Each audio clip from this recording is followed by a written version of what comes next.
Well, an advocacy cycle defines the different stages of advocacy from start to beginning.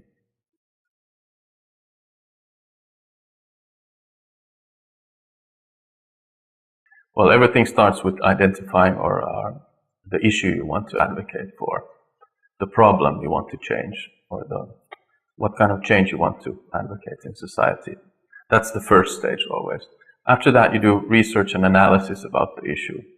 You find out more factual information and also who has power in this issue in society.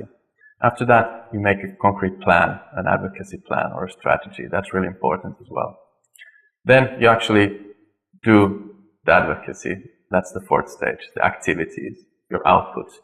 And usually last, you do an evaluation of your work, monitoring and evaluation. But that can also happen already during the previous stages of the advocacy cycle. It's important not just to leave it at the end, but you can all continually evaluate and monitor what you're doing.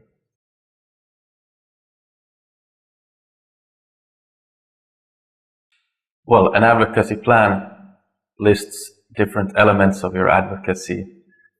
It's a concrete plan that you write, just like a program plan or a project plan in development projects. And it's quite important that you have an advocacy plan or strategy. That way you define different important issues in your advocacy.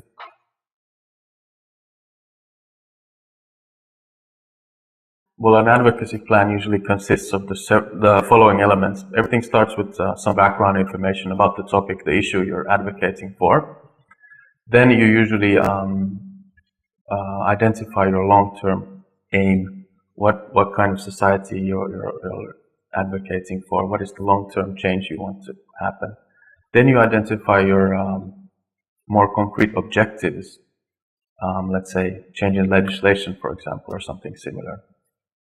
After that, you make a power analysis and see who you want to target, who has power within this issue. That's a really important thing you need to do. Otherwise, you might be advocating or campaigning to the wrong people. They have no power or no say in this issue, so that's really, really important. I want to emphasize that. Usually after that, you also identify what is your key message and how this message works towards the target group that you identified earlier. Then you can also think of allies and who you could work together with, other NGOs, other people who might be interested in the same issues and want to work together with you. Then you identify roles and responsibilities. Usually you're not working alone, you're working with other people within your organization or with the other organizations, so it's really important to have a clear idea of roles and responsibilities. You also usually make a timeline of your different activities and identify your different activities. So this month we're doing this, the next month doing that, until you reach your goals. You also make a budget, which is quite important. You can do advocacy with also limited resources, but it's really important to see how much you can use for your work. And at the end, you usually make a monitoring and evaluation plan also of your advocacy work. So these are the different elements that usually are included in an advocacy strategy or plan.